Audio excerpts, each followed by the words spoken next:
माहिर नफ्सियात के मुताबिक दांतों से औरत की पहचान। नंबर 1, जिस औरत के दांत लंबे हों वो खुशकिस्मत होती है। नंबर 2, जिस औरत के दांतों में फासला हो वो दौलतमंद होती है।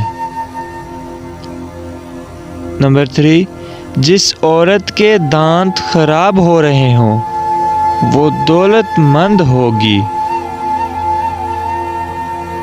नंबर 4, जिस औरत के दांत छोटे हों वो बहुत ज़हीन होती है। नंबर 5, जिस औरत के दांत बिल्कुल मिले हुए हों उसके पास दौलत कम होती है। सो गाइस, कैसी लगी मेरी वीडियो कमेंट सेक्शन में ज़रूर बताइएगा। वीडियो अच्छी लगी हो तो लाइक कर दें, शेयर कर दें। मज़ीद ऐसी वीडियोस देखने के लिए हमारा यूट्यूब चैनल फैज़ान रॉयड 04 को सब्सक्राइब कर दें एंड बेल के आइकन पे क्लिक कर दें।